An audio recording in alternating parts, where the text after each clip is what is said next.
There's never been a better time than now to stop what you're doing and tune in to Straight Up, TAB Radio's weekly podcast that will guide you through the difficult journey that is the punt. Whether it be racing or sport, the Straight Up team has your back. Now, from the studios of TAB Radio, welcome to Straight Up. Gets past Brown, they're lifting the pies, they can sense it. McGuane's had 5 bounces, nearly get another one. Round he goes, and he goes to an open goal. Mickey McGuane, goal of the year. Mick McGuane joins us on Straight Up for this AFL preview thanks to Dankz Furniture. You won't see better than that. With 6 local stores in the metro area, there's one near you. Just before we get to Mick, how are you, Riley? Good, Marty. How are you? Yeah, very well. We're on the tight rein here because Mick's got to go training footballers. G'day, Mick. How are you for Dankz Furniture? G'day, Marty. G'day, Riley. Hope you dressed better, mate. Yeah, they didn't miss me last week, Mick. That's for sure. Oh, Mick, he won off the top. They hit you up. They hit me square over the eyes. legs, straight up the ground, everywhere. What did you think of Cozzy Pickett's 9-year deal, or 7 and 2 with his existing deal? And what do you think about these long-term deals? Are they to become a thing of the future? Yeah, well, I thought when Alistair Lynch done it years and years and years ago, leaving Fitzroy to go to the Brisbane Lions, I thought, well, that's a high risk. I still think that's the way. Good luck to the player. And Si Pickett we're talking about here, one, the length of time, but also the allegation around how much money he's going to get in that period of time is extraordinary. And you keep coming back to it, Marty. I don't know what your thoughts are, but if you want to play big money for a small forward who's trying to make his way into a midfield, would you prefer to put that money into a key forward that can change the fortunes of a grand final? I've always believed midfielders are on a dime of a dozen. They're on every street corner. Small forwards are hard to get who can hit the scoreboard. Dacos, Eddie Betts, Stephen Milne, these types of boys in our time. But does Cozzy reach those heights just yet? But to get that deal done, I suppose they had to pay overs. It's such a long time for the money that he's on to have to maintain that standard that he's been operating at for this season. Fair to say he's had a tremendous year, but gee, it's a very long time to get your bang for buck for a contract that size and for that amount of money. Gee, you have to play at that level consistently, don't you, for a very long period. Well, what was the feedback, boys, when it was public knowledge that Hayden Young was probably most recent, that he probably had a contract signed till the end of, I think, 2033, now Pickett 2034. What was the feedback over there in the West in relation to that extended contract? Well, obviously, the first comments that I heard were it's a very long deal for someone who's had, although they're only very much in the infancy of their career, a pretty checkered history with soft tissue injuries. He's had a lot of hamstrings. He's had a lot of soft tissue niggles that have caused him to miss football from entering the system. So there was that, I guess, question mark around him, but clearly he's going to be an integral part of the Dockers side over the next 5-10 years moving forward. So there's also that aspect, but you also put a lot of pressure on those players when you give them those long-term deals, because I feel like his body is something that has let him down in these early stages of his career. Yeah, it's an interesting discussion point. And, the length of the tenure's one thing, but the amount of money that these sort of running defenders, small forwards come midfielders, halfbacks come midfielders that we're talking about here, and putting Desire Wanganeen Miller in the same conversation, gee, it's an extraordinary dollar value when you talk about those positional players. And then you talk about the Deconing one, which is about to probably be aired at some stage, whether he stays or goes. But if he does go, we're talking a lucrative deal to get him out of Carlton. We know his follow-up work and his ruck plays okay, but gee, you don't want him kicking the footy. We spoke about his retention going inside 50 as a ruckman. Basically, it's grab out of centre square and just dump it forward to get territory with no efficiency attached to it at all. I want to be paying that type of money for that type of player to serve, knowing full well that the salary cap does get tight when you're looking after 38 players, and if you want to advance his competition to improve your stock, you want to try to get an even keel when it comes to your player talent. Sometimes you invest too much in one man, makes it really difficult to be recruiting other players that you might need. Did we see a debut there for Carlton by O'Keefe the other night, which may even dent TDK's value? Because all of a sudden Carlton would have seen him and said, well, OK, we mightn't fight as hard for you as we once were going to, because that kid, that was some sort of a debut, Mick. It was terrific. He just loved the aerial ball, didn't he? He had 5 contested marks. He didn't look like losing the contest he was involved in, and that's what you want from a competitive forward, to really either win the ball yourself. And you look at it, and it's a long way to go, of course. Harry Mackay's got credits in the bank to a degree, but when you see a young boy do that in his first game, gee, you think, let's go back in time. Was Harry that competitive as a young man? The answer to that's no. Mm-hmm. He always had questions about his aerial on a consistent basis, but when this kid can back it up, hopefully this week, if he stays in the team, which I think he will, you'd think that they'll go with him for the rest of the year and be a part of their future for sure. See, the beauty with him, he can ruck. He's a forward. You've still got Pitnet, a workhorse in the twos. So there's enough coverage. You don't want to be bent over the barrel for the conning. But we're talking about Carlton. What do I know about them? But that's my thought. It's logical. Yeah. And Mick, you would have seen this kid. You've seen all the kids going. Tell us a bit about his early upbringing in footy. Who's that? Young O'Keefe? Yeah. Yeah, I don't know a hell of a lot about him, to be honest. I was obviously, like everyone, sitting back and to watch Carlton where they're at. They've been in a discussion piece over here for probably 5 or 6 weeks. They're good enough to play finals. Who they beat in this run? They've got an easy draw the next 2 weeks, you'd think. They should be able to bank 2 victories, but we'll find out how much West Coast have improved since their shellacking by Carlton. I think it was about round 6 or something. So all of a sudden we'll see where Carlton's at. What have they really addressed over the bye period? What are we expecting for them in the second half of the year? Because if they get on a run, we know Carlton have got the capabilities to compete against anybody. But we just don't see it consistently enough. And after the next 2 weeks, we'll find out about a 4-week block. We'll find out how serious they are, whether they're going to be spoken about as a real possibility to play finals footy or have another disappointing year, which will put a lot of pressure on Michael Voss, knowing full well that Adam Simpson and John Longmire are out there. If they want to coach from a big club like Carlton, they might be able to dangle the carrot and get a person of that quality into their club, knowing full well that Michael Voss has had a fair rub of the green and he hasn't been able to bring success to that footy club. Hey, Mick, just one more quickly regarding young players we've spoken about on this show and someone that you know quite well in their development, Zach Johnson at Essendon G. I thought we saw something from him last weekend. He was good. He's a good player. He just knows it. He knows what's about to unfold before it happens. When the ball's in his hands, he's happy to see the ground in front of him. He makes the ground big with his eyes and he's good options. A lot of young players play straight line footy. He cuts angles, he veers to buy some space to see what's the right option in front of him.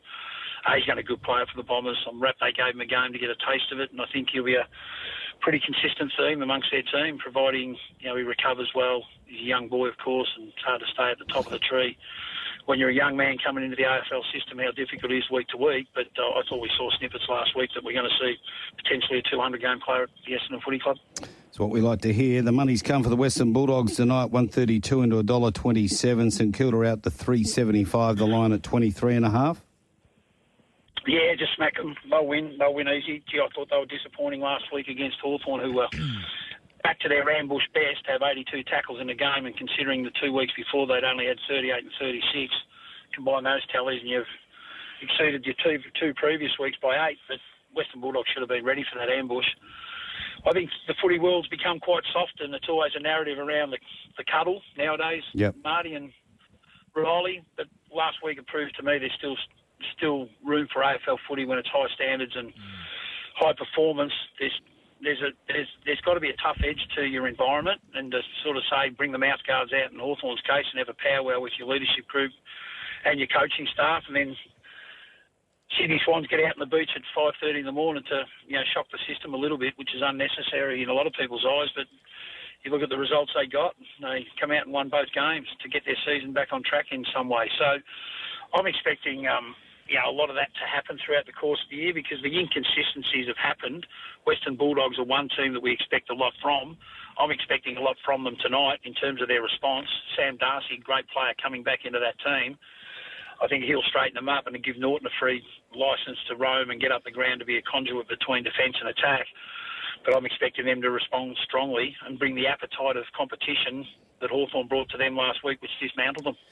Perfect conditions expected down in Tassie for one of the games of the round. Hawthorn taking on the Crows. Hawks $1.85, Crows at $1.95. The line at 1.5 points, inseparable really, and the total points 152.5. Yeah, I think this is an intriguing betting game. I've been in Hawthorn's corner. I went and watched Adelaide and Brisbane live, sat back, watched the game purely from an impartial standpoint, wanting to watch two good teams go head-to-head.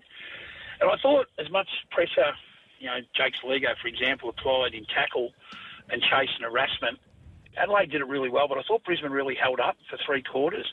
It was just the efficiency and Jordan Dawson's leadership, taking that pack mark, going back and kicking a goal. I thought Rochelle got out at various stages into space to be a usable option to hit the scoreboard. And I just thought, watching Adelaide, now they're putting a lot more onus on defence, which will always hold you up in finals footy. And on the back of a strong defence comes your attack. They impressed me last week. But I think this might be a different beast. Away from home, down in Tassie, Hawthorn historically play that ground and venue really well. It's familiarity for them. I reckon it's a challenge for Adelaide to go back-to-back and play at the same intensity, same level against a team that rediscovered their mojo last week. And I think the victory against the Western Bulldogs is a circuit breaker that the Hawthorn team needs in terms of template. If we don't provide defensive intent, we'll struggle against any team in the competition. But if we bring it, we witnessed it last year, that's what they're capable of producing against a quality team that are as offensively good as anyone in the comp. They dismantle Western Bulldogs. If the same approach applies, they're going to be challenged, of course, against the Crows because their front half's in really good form. But I think if Hawthorn can get hold of the ball, maintain possession to a degree, force them to defend, and get the game on their terms with their tackle count high and pressure at a premium, I think they might be able to kick a winning score against the Crows. So, forced to have a bet, I'll be taking them head-to-head. Yeah, that was their lowest score since they lost to Collingwood, the Crows, 68-60. Sorry, same score. They both 68.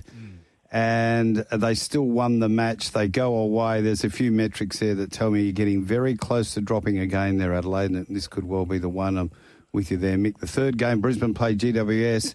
Gee, they've played some very close games, these two, haven't they? And they're back up at the Gabba. I think GWS beat them last time up there, 133. Giants 330. It's 19.5. But yeah, you have a look at the players missing. These are the players missing from GWS the last time they played. Perryman, Ward, Cumming, Briggs, Caniglio, Peatling, Callaghan, and Keefe played in that as well. They are serious players out of anyone's team, aren't they?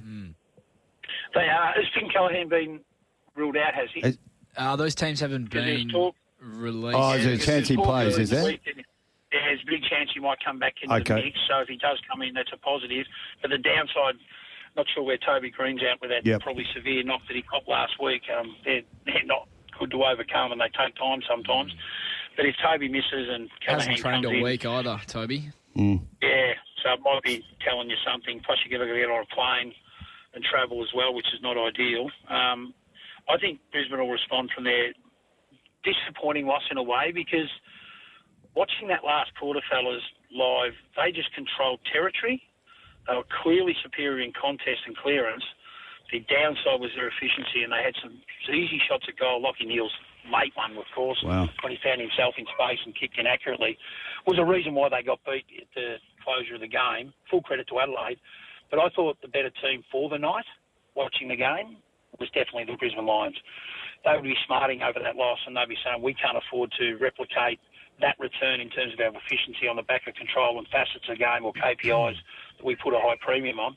And I think they'll respond against the GWS. I just can't get a hold of them, boys. Just whether they're good, they're bad, they're inconsistent. You and I both. Team are they? So, yeah, I'm not sure. I prefer to go with a consistent model that I can trust right now when you're tipping a team. And that's got to be Brisbane in this contest. I agree, Mick, but gee, it's one of those games, isn't it, Mart, where the Giants will bob up and win. It's the story. It's been the story of their season, really, up until this point, you think back to that game down at Geelong where they were able to get the better of the Cats there at GMHBA in a similar vein. Essendon taking on the Cats in the Farmers game. They're at the MCG on Saturday afternoon. The Bombers at $5. A couple of debutants announced earlier today for your Bombers, Martin Archie May and also Lachlan Blackiston. Plenty of WA flavour there. The Cats $1.17 heavy favourites. The line at 30.5 points and the total points 163.5, Mick. Yeah, I'm anticipating Geelong to probably win this game and win it well. I love the youth story around Essendon.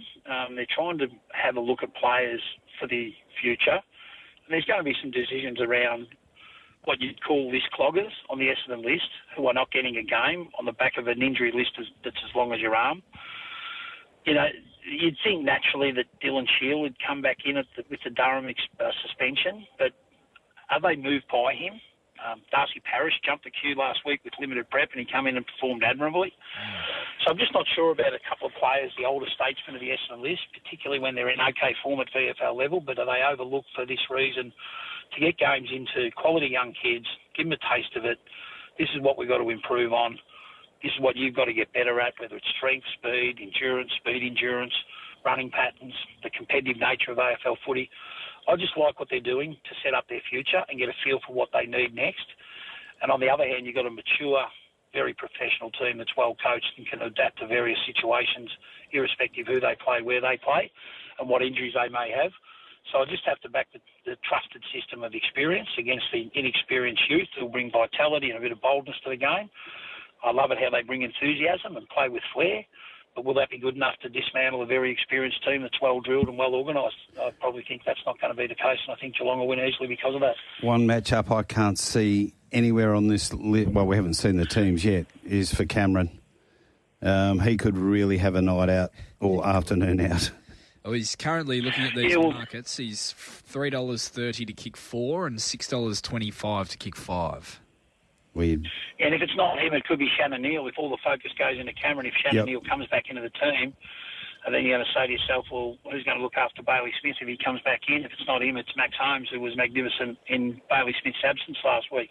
Just the power running of the Geelong midfield group is just probably going to overpower the Essendon group. Setterfield will probably try to get a job like he did on Cripps the week before and did really well. Mm-hmm. But in saying that, I just think the talent right across the board, the experience, Jack Henry, Tom Stewart playing down back together, they're formidable down back. They're just hard to score against when that best group of 7 players as defenders are playing in the one team, and that's what they've got at the moment. 5:35 Saturday night over here, North Melbourne, $5.50, Fremantle $1.15. That lines out to 32.5. Yeah, I'm pretty keen on the Dockers, more or less playing at home in an away game venue, an away game fixture. North Melbourne found a way after what was a shocking game of footy to watch, I felt. West Coast shot themselves in the foot. North Melbourne got behind, 18 points, found a way to kick 5 goals and win the game. They won't get that luxury against a team that I think is improving every week. I still rate Fremantle. We've spoke about them all year. I half dropped off them for a period. Then they had 2 wins on the road that gave the credibility back to them, which they needed to do. They've got to win these games and got to win well if they want to be a part of September action. It's just got to have a no regrets mentality, no excuse mentality. They've just got to get the job done and get the job done in a really professional manner, and I'm expecting them to do that. The first of the 2 Sunday clashes, Port Adelaide at home playing host to the D's off the back of their performance last week. There's a bit of fight left in Ken's power at the moment. $1.80 favourites at home. Melbourne at 2.02. The line at 2.5 and the total points 154.5. Mick, I think this one could be a really good game. It will be. It'll be tough and it'll be pretty focused on trying to get territory because both clubs love the territory game and try to squeeze the ground and come in behind their attack. And I think that's the reason why GWS got the job done against... Port got the job done against GWS last week.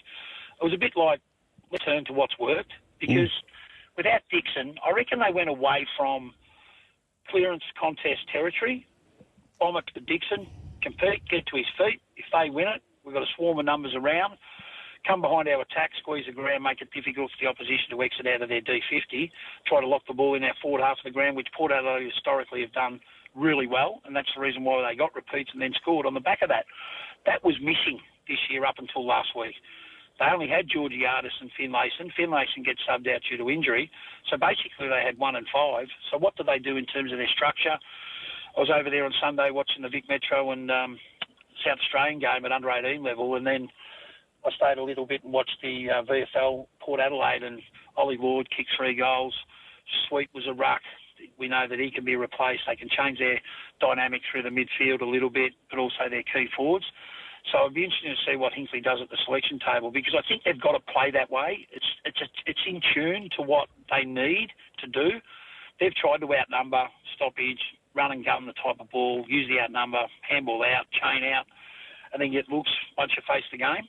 But it just wasn't working. They were trying to be too cute by half, forced turnovers when they didn't have to, and then they got hurt the other way. So I just think they'll try to play the way they used to play, Ken's way, and then if the succession plan doesn't finish the way it wants to and get to the end of the year, that's when Josh Carr over summer can put his own mantra on, style shifts, game plan, all that sort of stuff that you might want to put your own imprimatur on. But when Hinkley's coaching the way he thinks wins games of footy, I see no reason why to change. And against Melbourne's defence, you have to play territory. You can't be precise. You'll turn it over. They really work for each other. They did that well against Collingwood, against the most efficient team in the competition on Monday. And if Melbourne can bring the heat in their defensive intent and tackle and their hardness of the footy, they're in this game right up to their ears. And at the value, I'd be probably having something on Melbourne head-to-head because of that. Just a real quick one. What did you see with Port? I thought the thing that I picked up was with Ratugolea back in, you had Zerk Thatcher, Ratugolea and Alir all back together, I think, for one of the few times this season, and it looked to be better down back. Yeah, and it certainly helped them, but what you've got there too, and clubs will work it out really quickly, Marty, Ratugolea and Zerk Thatcher can't run. Yep. Alir has to be the roll-off. So as soon as they play sort of a single coverage engagement, which we know Ken can revert to, and he's done it really successfully, that's when you can tow Ratugolea up to between the arcs. You can get Zerk Thatcher on his bike a little bit. And they don't want to get Alir up the ground because he wants to be the roll-off defender to influence the air to make it 3v2 or 2v1 in the air. But when you've got 2 defenders that can't cover the ground, we know Essendon got rid of Thatcher because that was his issue, couldn't cover the ground, low GPS numbers. Clubs started to coach against his lack of ability to defend when he had to get up and engage, to get back in at speed. He loves the footy coming through him, but when he has to get turned inside out and gets a race back to goal, he gets exposed. And Ratugolea is the same. So I just want to watch this space in relation to those 3 players playing together, because the smart coaching groups, they'll try to expose 2 of those 3, and that's when they'll become vulnerable. So watch this space. Going to be a cracking game there at the Adelaide Oval on Sunday afternoon. Final game of the round. West Coast taking on Carlton here at Optus. Now, Mick, I know our recent form against the Blues, particularly at Optus, is horrible, and execution and finishing the job really let West Coast down in Bunbury last weekend. But I'm giving us a sneaky chance against the Blues this weekend. West Coast at $4.25. Carlton at $1.22, the line at 25.5, which could be enticing to some, and the total points 167.5. And it's all about the start, isn't it, for West Coast Eagles? You cannot allow Carlton to play that blitz footy, which they did against Essendon. They looked as dynamic as a team that was marching towards finals that you would say of any team that played last weekend. But as soon as Essendon got back control of the game, and then the little man in the head's getting in their shoulders and saying, well, we know we can't run out games, we've got to try to hang on as best we can. That's why West Coast have got to say to themselves, let's steel our mind for this start of the game, the first contest, first minute, play minute by minute, contest by contest, and then reassess at quarter time. We can ill afford to give Carlton the jump start that they've had on a number of occasions this year. So be with them at quarter time, be with them at half time. And then all of a sudden, we're going to back our youthful exuberance and get on our bikes and start to run and stretch the ground and make it big and play with that forward mentality that we're seeing to force their defence to be under pressure at speed. And that's where Carlton are vulnerable. If you play slow ball against them, their system says they're defending the ground really well. Opposition scores aren't getting kicked against them on a high rating.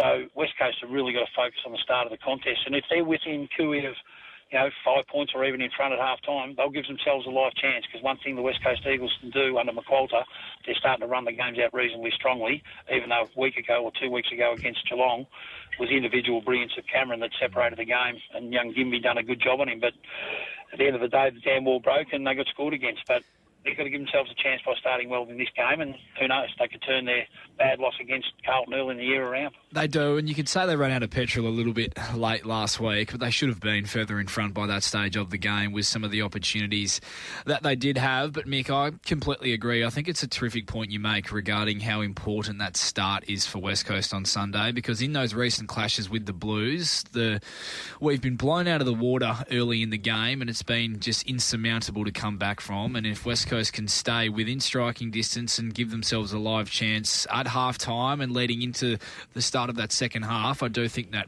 25.5-point head start could look an enticing bet in that final game of the round to wrap up a look at this weekend's AFL action. Do we have any stronger plays, Mick, or a multi for our listeners across the weekend? Yeah, I'm pretty keen on a multi for this particular round, Riley, and it just goes to the logical favourites, and I think Western Bulldogs over 15.5 is a gimme in a multi. I was thinking about sort of the externals might play a part in unders, and I was just waiting to see whether or not the bad weather in Tassie might eventuate. I know you said earlier it looks like being a fine day, but as you know, 7:40 at night in Tasmania, let me tell you, it can be 13 during the day. By night time at 8 o'clock, 9 o'clock, coaching over there, being over there to watch footy, it's really slippery and cold. So keep an eye on that. The unders could be a possibility in that particular contest. I think Geelong over 15.5 is a gimme. I think they'll get hold of Essendon at some stage throughout the game. Same with the Dockers over 15.5. I think that's a logical play as well. And if you want to round out a bet, I think Melbourne might be the value from a head-to-head perspective, or even put them in small for your multi. And if you got the first 3 or 4 games right into that particular game with Melbourne, you can certainly back Port Adelaide to save your stake or win on both sides of the ledger. Hey, Mick, before we get to Northam, just quickly, one off the text line. G'day, boys. There are a few whispers going around Collingwood at the moment that they have landed a big fish for next season. Could you please ask Mick if he has any inside knowledge or insight onto who this player might be? Cheers, that's from Geordie. I haven't asked anybody at the footy club. I'm sort of reluctant to do that in my Herald Sun role in a way, and probably trying to broach a bit of confidence when I talk to people there. But I'm only hearing exactly what you guys are hearing. There's been murmurings around the Bontempelli situation. There's been murmurings around Matt Rowell. These types of guys have been on the agenda. There's also talk Ben King might be a person of interest. So I'm really intrigued to see what does transpire, because if they are going to get a good fish, obviously it'll be a needs-basis recruitment. Their back is pretty solid.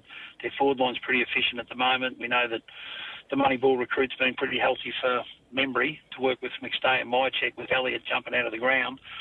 We know Bobby Hill's signed a contract again, so he looks like he's going to set to finish his career at Collingwood, one would thought. But if I hear anything, boys, you'll be the first to know. Hey, Mick, for Dankz, we've got to get to Northern. Thanks for that. Enjoy the footy. Thanks, Mick. Good on you, fellas. Take care.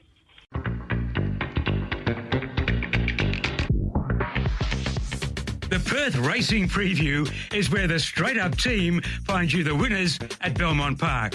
All the fixed odds markets are from TABtouch.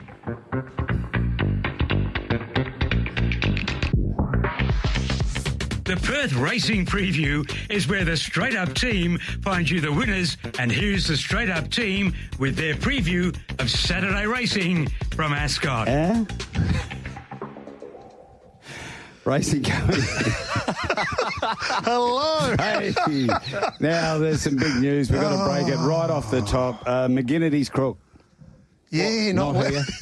What with? I can't say. I'm not sure. It's very infectious, apparently, so he couldn't It's not come man in. flu. We know that. No. Rhymes with brush. Yeah. Yes. That's right. So Russell Collett's been called off the bench, and he's half lit, I reckon. No, I'm going beautifully. You're feeling He's a million lit up. dollars. He's off the bench. Thirsty Thursday. No, lovely to be with you Hey, both magnificent. again. And any trombones for last? What a weekend of winners. Hang on. This man over here. Hey, What? it was enormous. Well, how many did you winners? test? I reckon 5. 5? There you go. Well, Play it Rylie again. beat that. Play it again, champ. Yeah, I reckon he did. Let's have a it's very listen. good though, Rylie. He There's a went, couple. he There's a went couple. Wooburn Gold, Forever Boy, Only got half a win. Magnificent Andy each way, and Love and War Best. Not bad. Yeah. I didn't think you tipped that many winners. Oh, go back and have a look. I'll have a look. Unbelievable. What's it? He picks. It was like I was reading him off a Sunday. He It was picks like- and chooses what he It was remembers. like at the Sunday Times on the Friday. That's what it was like. I'm telling you now. Did I write them But down? good to see you guys, and great to see you back, mate, Rylie, and you much better dress sense this week. Well done. You blokes did not miss. Oh, we couldn't miss you. Mate. I was You know that. I'd sat through a riveting 8-race program down there at beautiful Bunbury last Thursday. Hadn't gone near a winner for the entire 8-race We program. did note. And then I've had to sit in the car and listen to you blokes Humble you. kick me while I was down. And a special For the- mention to good Sammys. They got a For the mention. first Well done. half They did a an great hour. I job. did enjoy the best one was someone tell Riley it's not op shop theme at Bunbury today. That was good. Now, remember it is the $100 voucher for Mundaring Hotel.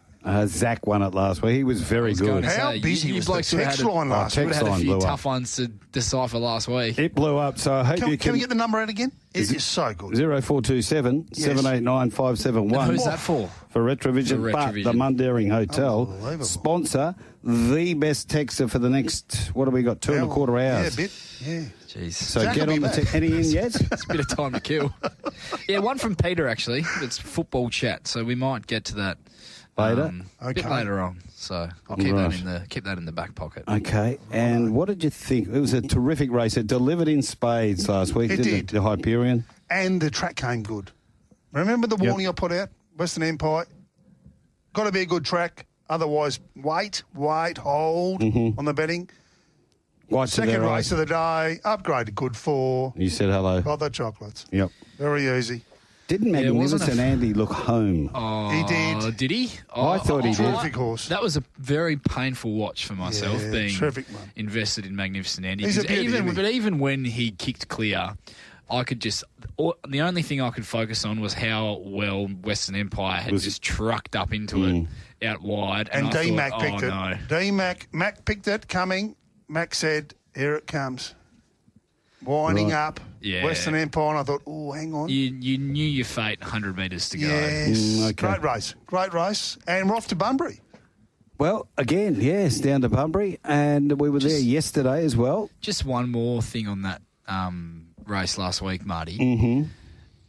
In a parallel universe where Hemlock Stone gets clear at the top of the straight, gee, that would have made things all the more interesting, I think, for our good friend of the show, Mr. Bellis Racing Yeah. himself, Peter Morley, who's over in the United Kingdom at the moment enjoying himself. Yes, good luck with all of that. It was a good race meeting, actually. And just was a not, beauty. not just Hemlock Stone, they were lining up. What about the run of Triple Missile? Oh, mate, Triple. Wow. Gee, they might even have a dip at the 2,000 off the back of that, mate. What about the 270 opening price, Love and War? Hope you're feeling well, McGinnity. Hope you're feeling good out there, mate. Yes. That would We're have sending our thoughts and probably take a prayers. week to get over. Is that why? That why it's called? I hope he's not tuned in. Oh, he will be. Oh, he will be. On his deathbed, he'll be there. He did say I can do it on the phone. I said no. After last Sunday morning, After no more on the Love and phone. War, Yeah. please. Now the weather's going to be about 20 odd degrees, partly Rain. cloudy. Rain's coming tomorrow. Yeah, there's none on 5 Sunday. to though. 15 mils tomorrow, Bunbury. Bunbury, and forecast for another 5 mils on Saturday. 1 to 5 mils. Wow. I must So it be will looking be at a different soft. forecast. Yeah, it will be a soft. Soft 6 at the moment. Could 3 get to metre heavy. rail. Oh, it won't get to a heavy, not Bunbury. Could. Nah. Enough rain down there.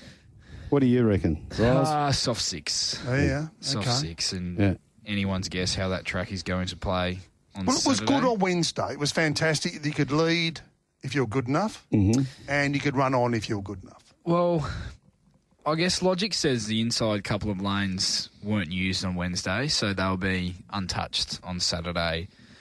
But definitely something to pay attention to, how it raced on Wednesday leading into this weekend. And my concern is mainly around the preparation for this winter season down there at Bunbury.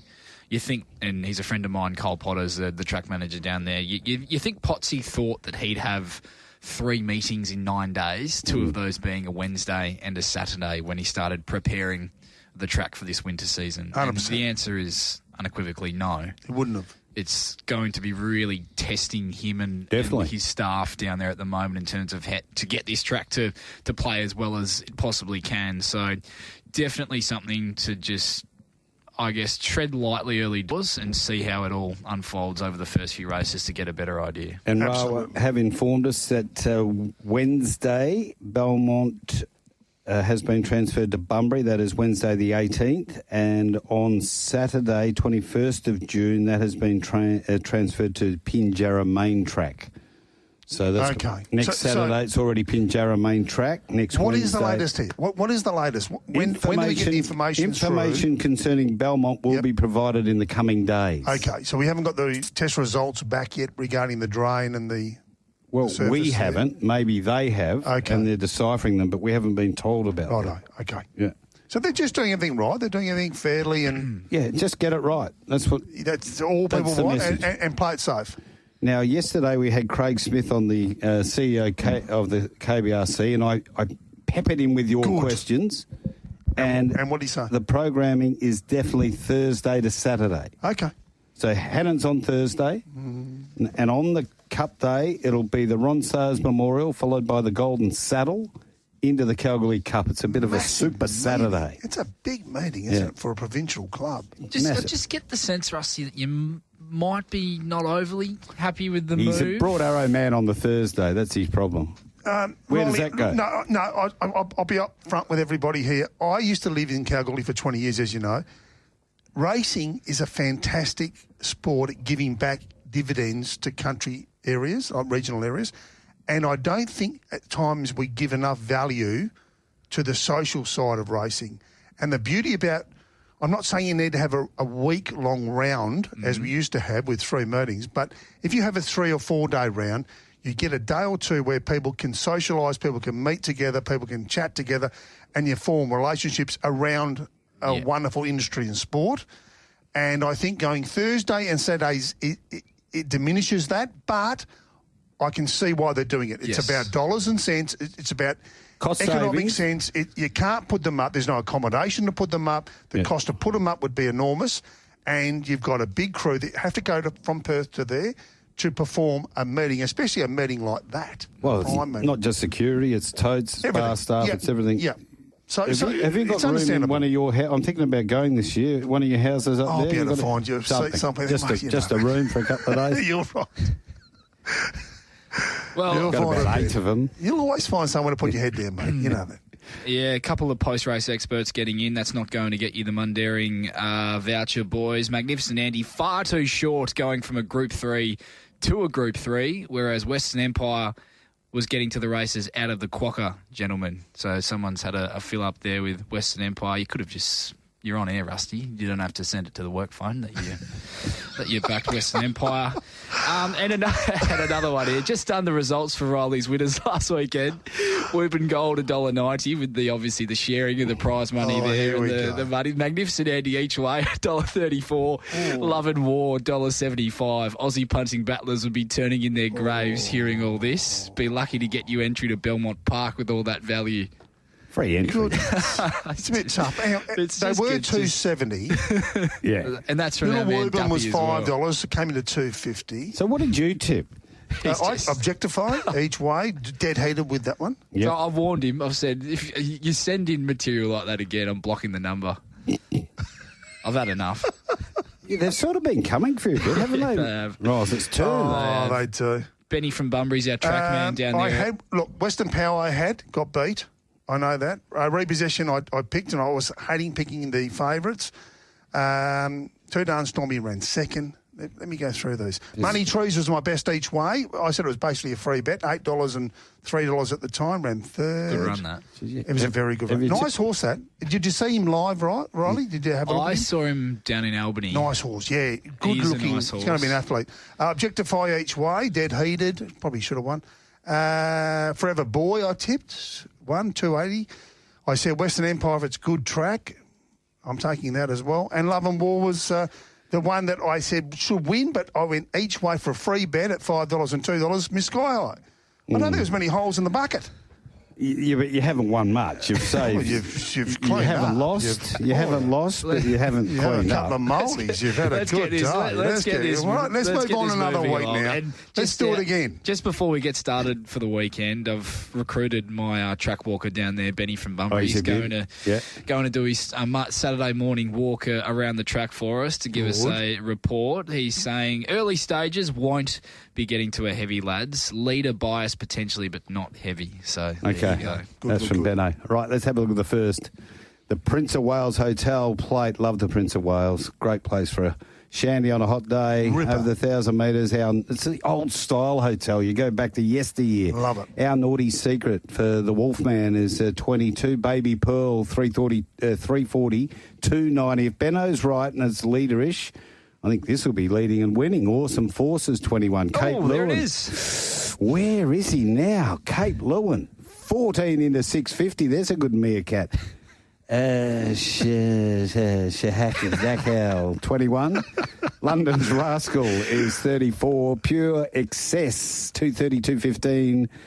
Flickin' Rubies. You've got to be careful with that with these glasses. 61. And Zali's Gifts $11. You want to have another crack at the 5? Not really. Shakadactyl? Yeah, good. Not good, bad. Russ. You're on early. You're on early, Russ. None for the last 8 races. We're doing our best. All right. I'll quickly jump in with the map. The map Please, is this is Baby important. Pearl leading and maybe London's Rascal getting up behind it, but the Babe will lead. You had many new subscribers over the last few It's weeks? been massive. The result. Look, there's some text there about martsmats.com. Has that container arrived yet with the merch? Everything- Yeah, they all here. just want the merch. we we'll want be it out. selling it at Bunbury on Saturday. Beautiful. Beautiful. It's good colours too. I like Brilliant. it. Very Yeah, good. red, I won't give black it and away. white. Don't want to give it away. Go in the purple.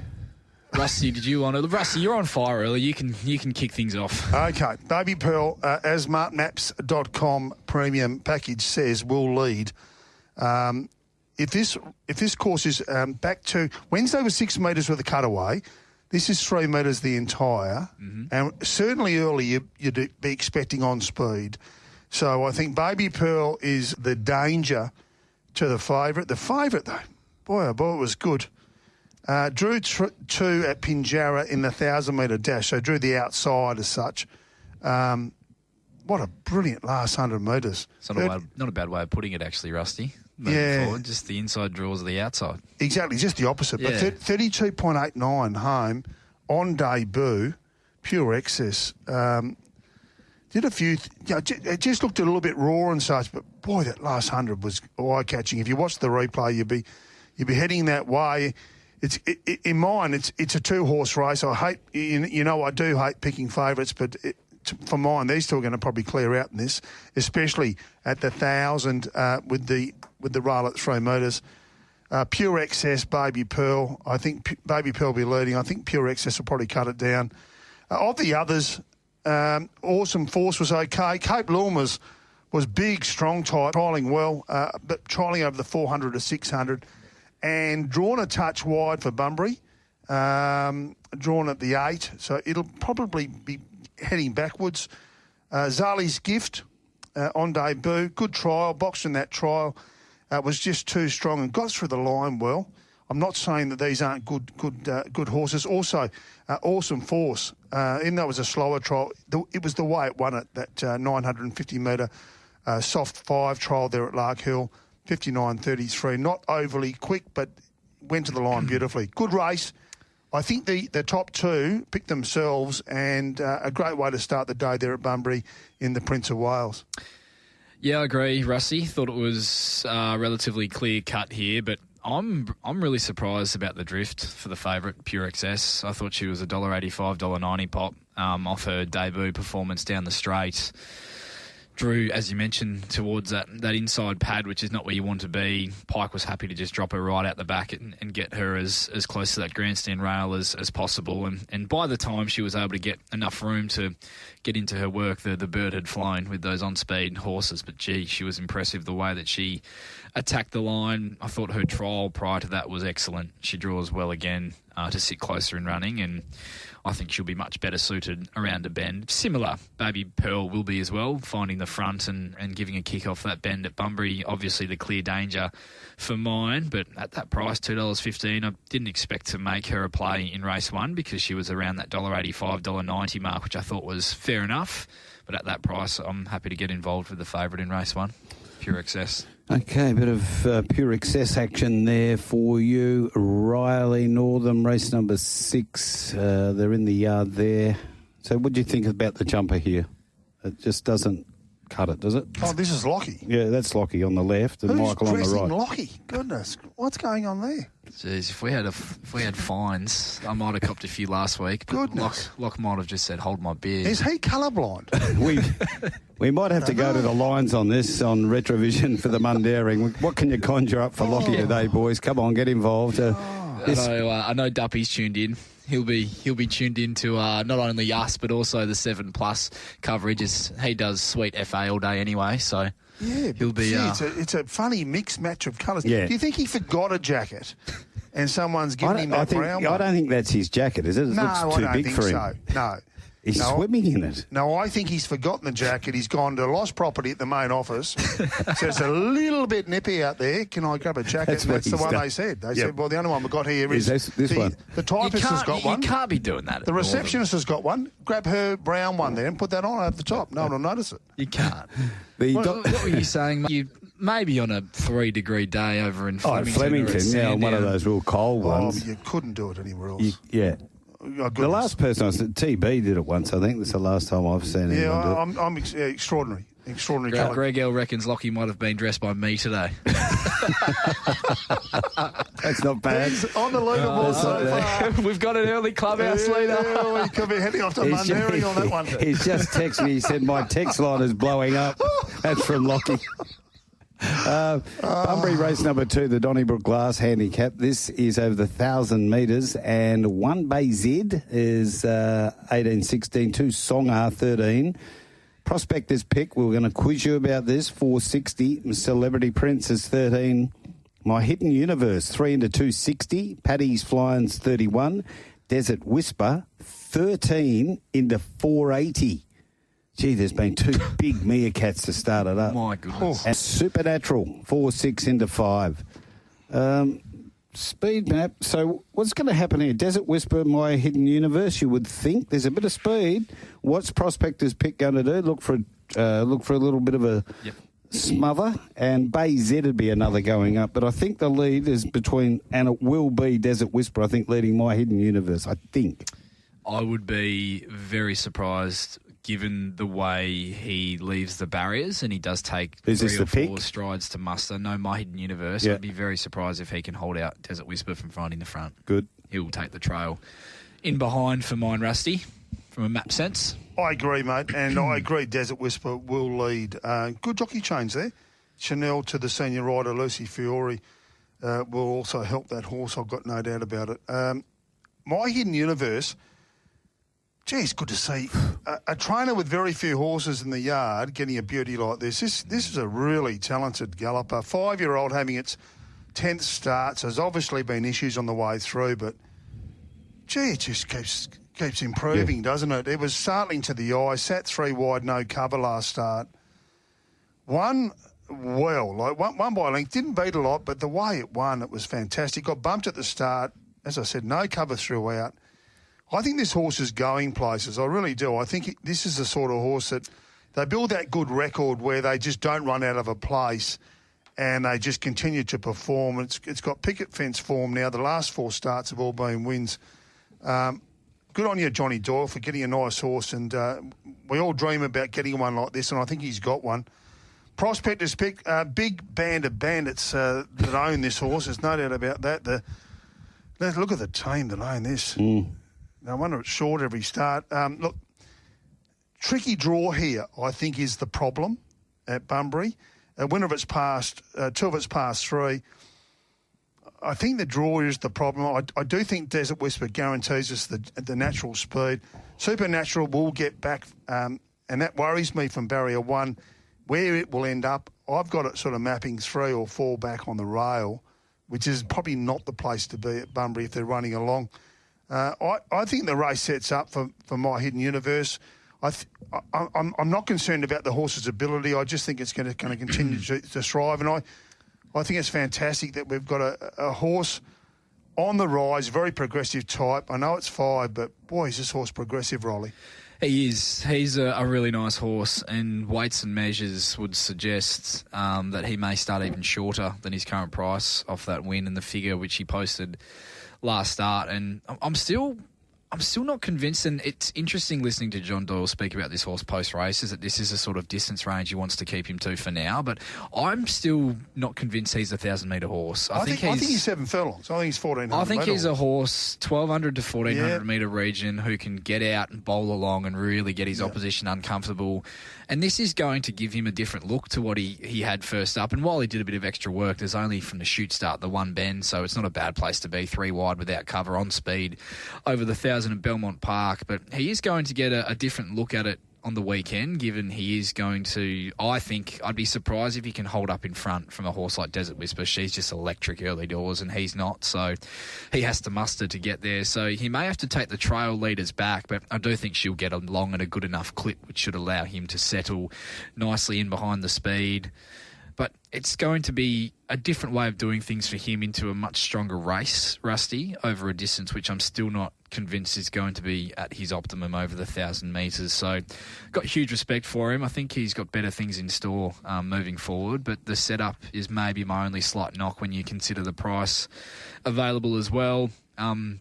He could really pick the eyes out of this race, to be honest. I think Prospector's Pick's win had more merit than it looks down the straight last start. It was a race dominated on speed, had to go back to that inside, and you rarely see horses pick up underneath those horses on the outside fence and be able to sprint past them like he was able to do on that occasion. I thought there was a chance he might land one out, one back here, Rusty, with the likelihood that Supernatural, Songer, Paddy's Flying, Celebrity Prince, they're all backmarkers. I think they'll just be happy to drop out, and that could allow Pike the opportunity to get across a couple of them early and slot in one off the fence. I'm intrigued to see how he goes in this company, and I'm actually going to have something on the forgotten horse here in Songer, which is a horse first up, off a pretty lengthy layoff, was a 66-plus winner last campaign in an incredibly high rating, 1,000 metres fresh on a wet track, running down Ginnivan, who then went on to win his next 3, including one at listed level.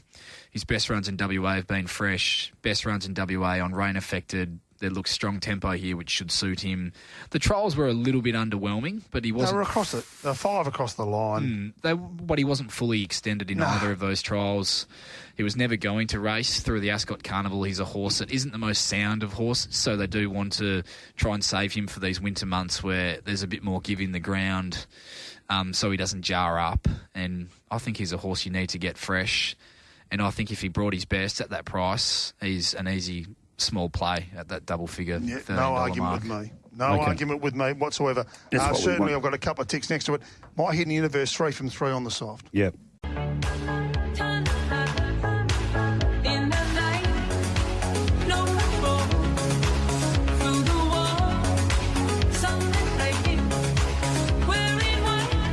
The Mundaring Hotel, they are bringing us the $100 best texter of the day, and you've only got until 6 o'clock to get them in.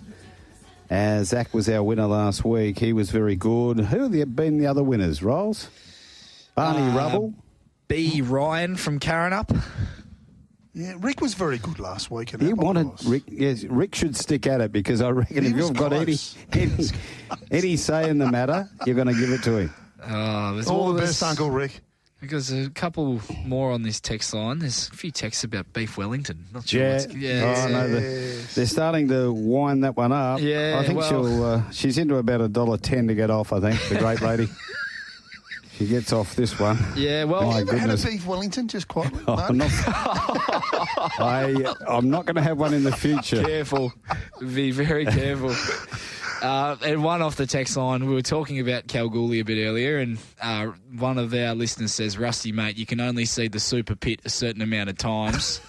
There's not much else to do there besides drinking their brown water, and 4 days is too much of that. There you go. Great call, Thursday to Saturday. I will be there. Gee, so that's there a you bit go. hard. There you go. Bit hard. Who's that in from? Someone at Perth Racing. Oh, well, someone's just texted in just to let you know. And hello, men. Well, this is a bit more of a... Men? This is a more serious note good. regarding Kalgoorlie. Hello, men. Talking about Kalgoorlie, we will be lucky if any locals will race with the state of the work track and sounding areas. Have a great evening. Well, their fields have been okay. Yeah, well, the Fields are racing good there's this been week. fine so far. Yeah. I noticed there's a lot more out-of-towners racing on Sunday as well. Absolutely. And I just noticed also today the broom fields for Saturday. Good. Fabulous. Only one horse. The first race is 1-2. Everything else is 9 or better. Yeah, we talk to Gig Albert tomorrow, as we normally do. We'll talk to Glenn Gregory tonight as well. Brilliant. Yeah. Out on the deck. Yes, on the deck, just sunning himself. He Race loves number the sun. 3, the Tab Touch West Speed Platinum Handicap over the 1690. Cheerio out to the big man who travels by bike.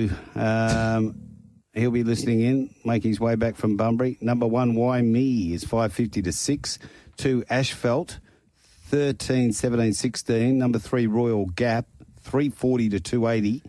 4, Imperialise is 12 into 750. 5, She's a Sheila, $9. 6, Sabera Lot is 26 out to 41. 7, Master Tactician, 14 to 11. 8, Rasmus, $11. 9, Yelling Up Girl, 750 to 6. And 10, Heaps of Moolah at $31. A couple of things before we jump into this. Heard from the Mauler at all? Yes, I have. Have you got a set of numbers off him, have you? I have, actually. Yeah, okay, we'll get to them. We will get to them. Yeah, he was good last week. I was worried about He him. was very good last week. What did he tip a winner? He got 1, didn't he? Three, I think. Jeez, he Just hasn't had the same presence on this show for a little while now. No, yeah. I think his dad. He's doing a very good job looking after John. He looks after everybody. Yeah, he does. Let's face it. John can Big be, heart. can sort of he wears him down a little bit. He's got a brilliant heart, the big I know, mauler, John and he'll do normally anything for listens in. anyone. If anyone's in distress, the mauler's there. Yeah, well, he That's where he's a beauty. 100% got me the flat battery episode in the Merc behind the Civic. Did you hear that one? I did. No, I Left the didn't. lights on. This lady comes in and she said, it's pouring rain out there. And she said, has anyone got a car 1 HPZ 741? And I said, that sounds like mine. I said, is it a silver Merc? She said, nah, it's not a silver Merc. I said, all right then. Oh, it was a silver. So you left him on for another hour. Went out there, flat battery. And who to the rescue?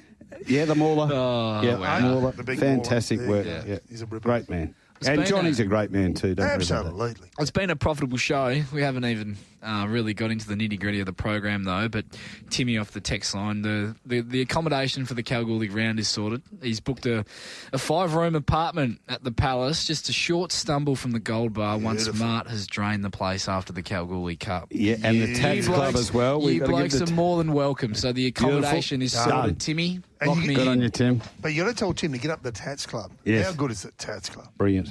Oh, it's unbelievable. Right, so speed map in the third. This is a bit tricky. Yes. I've actually put nothing there. I'm waiting for the premium package. Premium package. We're going Rasmus from 9 to cut across. Holly Watson likes to lead. And Heaps of Moolah kicking up with Victoria Corver. I've gone a bit, something's got to lead. It's a tough one to, mate. It's a tough one to find. Right? Something does have to lead, Something's Mark. got to lead. Yeah. You've never had a race without a leader. So far. So far we haven't. Great race though. Hang on, one off the text line here competitive. from, who's this from? Mark. Thanks to martsmap.com, they've turned my punting life around. Beautiful. Premium package is the bomb. There you are. Thanks. Oh, Mick. There you go, Mick. There you are. Thanks for that. That's the difference, see. You're in the running for the 100, Mick.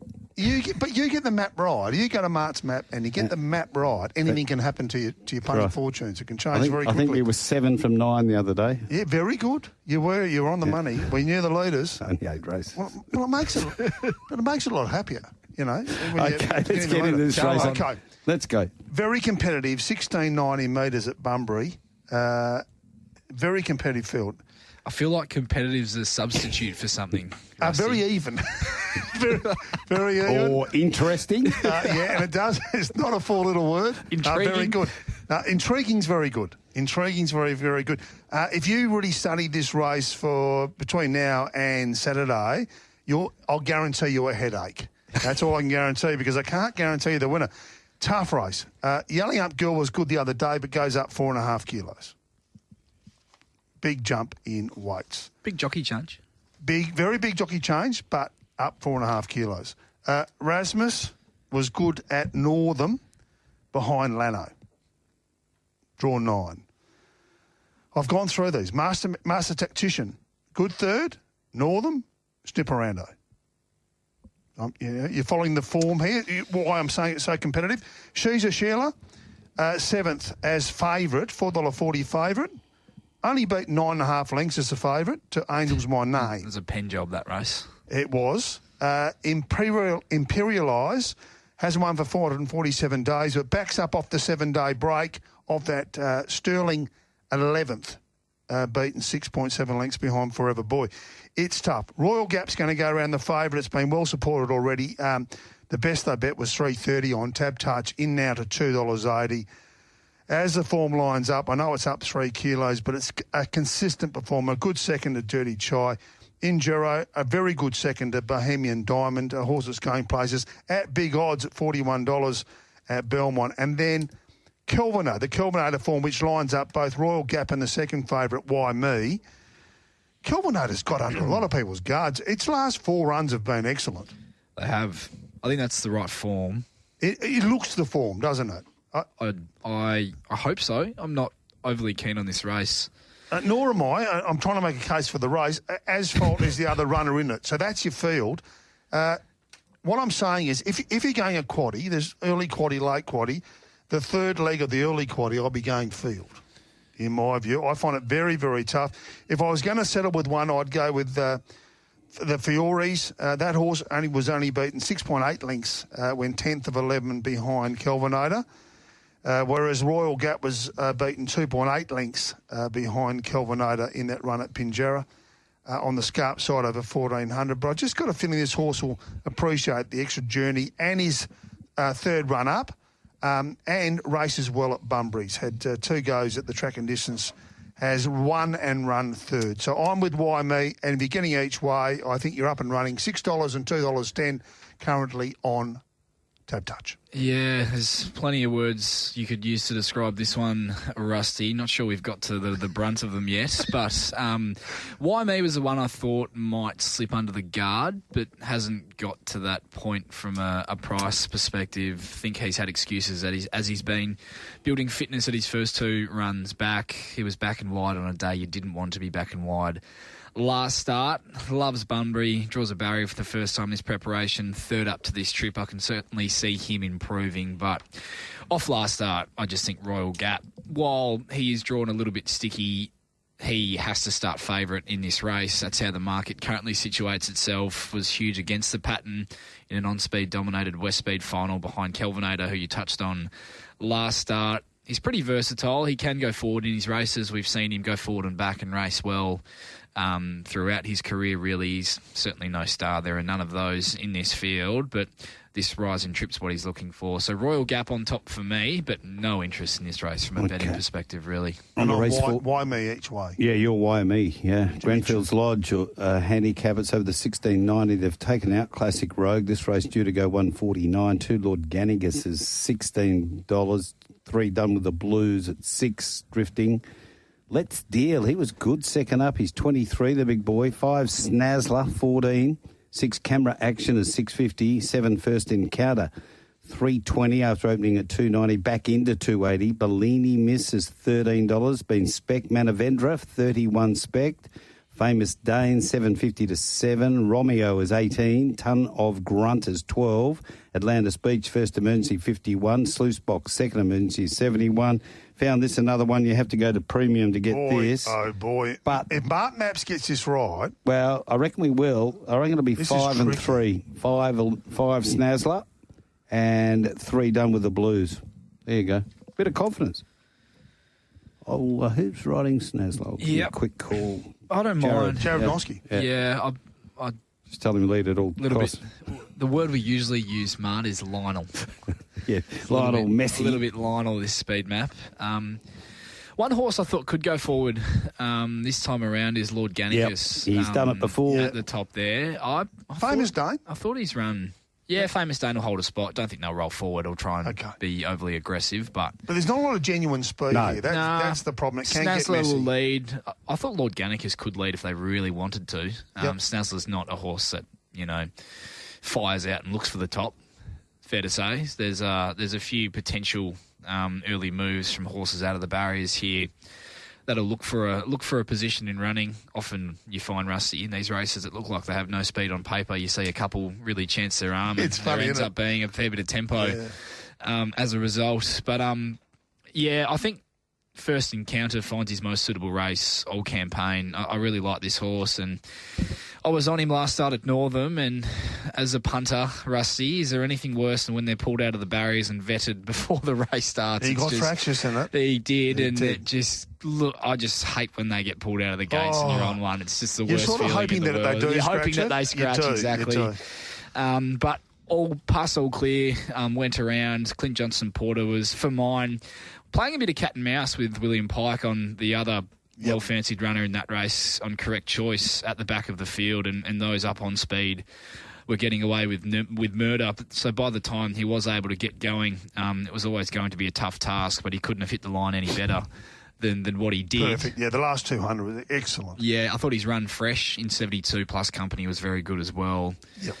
I would have maybe preferred a bigger track, given he is likely to get back and just the kind of horse that he is. But if they're making ground, he looks the one to beat for mine. So we're going to have a nice enough gauge by race 4 whether they can make a bit of ground out in the middle of the track. So First Encounter on top for me. Happy to put him in the book as well, Mart, as one of my better bets on the program. But I am also going to have something small on Lord Gannicus at a big price. Yep. Thought he was really good first up. 78 plus company, was beaten under 3 lengths by Love and War. Back in grade here to a 66. Big jockey change with Steve Parnham jumping on board, and thought there was a chance they could roll forward here and he could even lead or find the breeze. And initially I thought 1200 up to the 1690 second up was the slight knock, but I went back and watched his replay last campaign. He went from the 1,000 first up to the 1,400, and his run in defeat when wide throughout was very, very good. So not too perturbed by that move or that rise in trip. So something small at the big price as well on Lord Gannicus, who I think is a little bit over the odds, particularly if it is playing on speed on the weekend. I think you've summed it up perfectly, mate. I think it is clearly the horse to beat. I wouldn't be surprised if it starts a fair bit shorter than this, to be honest. Once people do the form on the race, the 320 that was there wasn't there for very long, but another very highly competitive race down at Bunbury to end the early quaddie. Tunner Grunt was good at Northam. Very, very good running on, and probably the draw hurts it. Like to be sitting right back with... I'm hoping First Encounter's a little bit closer on Saturday than it was last time. Camera Action, form's good, meets Done With The Blues, 1.5 kilos better, but Done With The Blues certainly did hold the other one to the line. Looked like it was going to go straight past it and held it well. Pike Sticks, second up, it's certainly bred to get the journey. Tricky race. If you can find the winner, you're going to do well. Probably the X-Factor horse in the race to keep an eye on, especially if you're playing quaddies, could be the Knockout, could be Bellini Miss. It was the only horse to win on Bunbury Cup Day against the pattern, and it was clearly against... It was a Bunbury really Cup good Day? run. Yeah, I'm still having the nightmares. But Bellini Miss was one that saved the nightmares, certainly saved the bookies on the day. It was an exceptional run against the pattern. Hasn't been back there since. Only had the one run there. It was 1,200 that day, punters. Please note, and we're up to 1,690 now. But S.J. Miller's a genius. And Jordan Levin will probably go back, but it could be the blowout. Certainly First Encounter the one to beat. Blowout Bellini Miss, and there's plenty of other smaller chances in the race. All right. Old mate Giggles McGee over there. What, you got something for us? Not in this race, no. What's so funny on you? No, there's been about 28 different thoughts go through my mind, but there's another one I just spotted up there. I was just looking at Bonton Pally, and you think if Pickett is worth 1.3 or 1.4. Goodness. What's he worth? Yeah, exactly. Mac Andrews worth 1.4. What's he worth? Yeah, exactly. Well, Pete's question regarding footy on the text line a bit earlier was, is Harley Reid going to get a bigger contract than... Can we get him to Essendon? I wouldn't mind him at Essendon. 1.5. We've got money. It doesn't matter. It's only money. Only money. So do the members. Hey, this is the first leg of what used to be the Barbaro Butchers Quaddie. It's the Whitton's Irrigation and Design Handicap over the 1,200 metres. That sponsorship is up for grabs. If anyone wants it, give me a call. One Massa Mune is $7.50, $8.07. Border Force, $18.31. Estimator, $12.23. Now, up from the Goldfield, Sure Thing, 11 into 9.50. Kraken Time, 4 into 3.20. Lost Gravity is 18. Close Talker is 9. Jelly Can Run, 26. Best Mood, 31. Regal Service, 550 to 480. I'm a Page 3 Girl, 61. Top of the Walk, 41. On Plain Air is 12 into 9. Defiant Diorite, 126. And Tea Biscuit is 41. Just specced in a little. I thought Tea Biscuit would be leading with Sure Thing coming across, and just depending how much... Sure Thing kicking up with Tea Biscuit. I was going to say, it has to come a long way across from barrier 1. I got it confused there, I've got to say. 1 from 4, and it'll be depending on who really wants to lead, because both could. Yeah, I think Sure Thing will hold up. You reckon? Yep.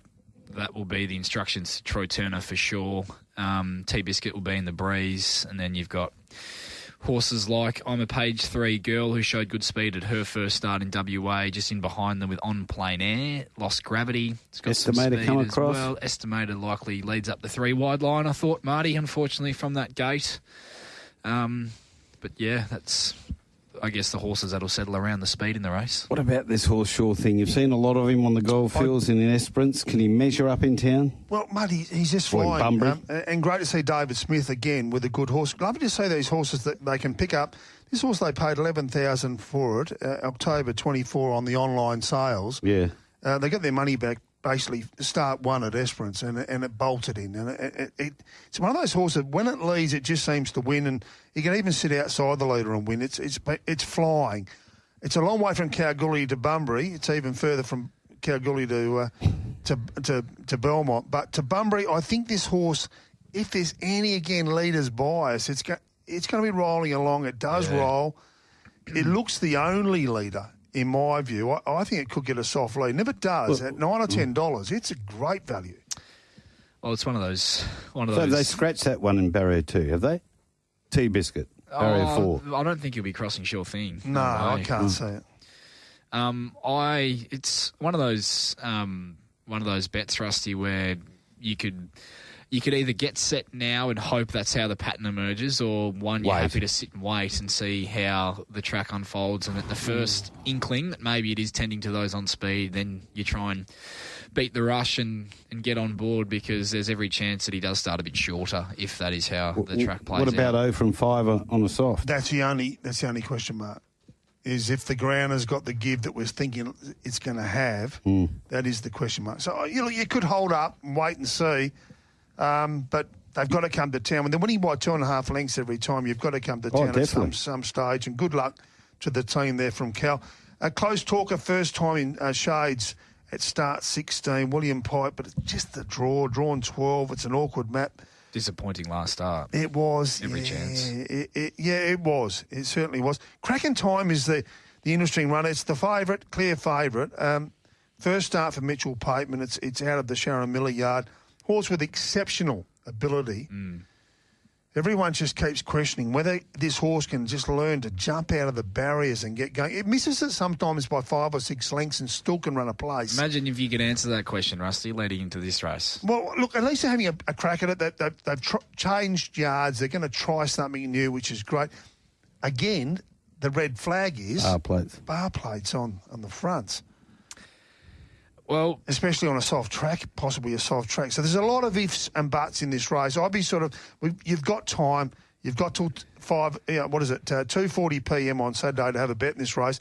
I think a lot of what might happen earlier might help you in regard to this race. Regal Service was very, very good the other day. Another one that we'll get back, held up at the crucial time between the 250 to 200 metre mark, was just held up when it didn't want to be. Nice horse that won at 2, American Escape. Very good second. Another couple of bounds it gets it. On plain air, little a horse, but going well in the stable, just keep winning races. It's another very competitive race, but it's a tricky one to map. And I agreed with Mark Mapp, so I've got leading Sure Thing. But I don't think there's any sure thing in this race. There's more question marks than sure things. Yeah, this is a real head-scratcher for me, Marsh. Cracking Time, I think, is a horse with real untapped ability, but just the trust issues I have with him from the barriers, the bars go on for the first time as well. It would be some effort for Mitch Pateman to get him to begin off a month between runs and win this race. I thought he was better in that most recent trial with Holly Watson on board, but he was still the last horse out of the barriers comfortably. And you're 2-1 on that occasion. So that's my knock with him. I'm happy to watch as the current favourite in the market. And before we get to Northern Mart, we'll have plenty of time to get on track. I just wanted to touch on one horse that we haven't spoken about yet, really. And I'm not a great fan of the setup, but from what I've seen in 2 runs back this preparation, I think Regal Service could be well and truly above average, this Peters Investments galloper. We did touch on it. That was the unlucky one with the hold-up. But it's just one of those... He should have bolted in last start. Yep. And American Escape is no slouch of a filly Nice either. filly. He's looking for further. Yep. No doubt about that in my mind. So the drop back to 12 from a very wide draw, likely settling right at the back of the field, those are the concerns. But he's the horse that we might be talking about Sunday morning on Racing Rewind. Marty is the horse to be following moving forward if he really... And Sean O'Donnell back, riding on Saturday, Board of Force at $31. Not the maddest. Can sprint well fresh. Absolutely. Don't worry about the trials. S. O'Donnell, Board of Force drawn 2 at Bunbury. Don't leave it out of the all-important quadrilla. Well, and there's a couple that I've made note of that would be going in my quaddie in what is a very open leg, this first leg. Jelly Can Run would be going in my quaddie for Graham Ballantyne, and Lost Gravity would be going in my quaddie as well. Same. Because you could make a case that Lost Gravity should have beaten home on plein air last start with better luck, and they're both going to get really nice runs throughout from their respective barriers. And the price is there. Dankz Rylie Morgan is back into the team as well. He's been working feverishly behind the scenes, putting things up on the internet. Well done for that, Riles. Yeah, we forgot to do it last week. Oh, shock horror. I had to come and do the show Friday morning, and it was a barrage. There was 15 texts. Where's straight up? Benny from Bunbury's text in. He's asking who the hell dressed Lockie. He thought he looked pretty good because I did.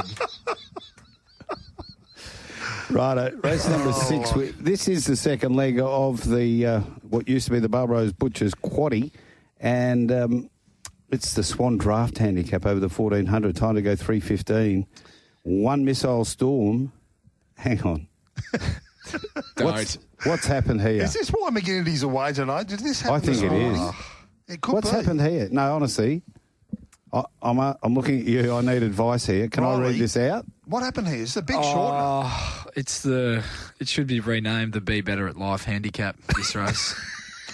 Well, it is. It's a Swan Draft.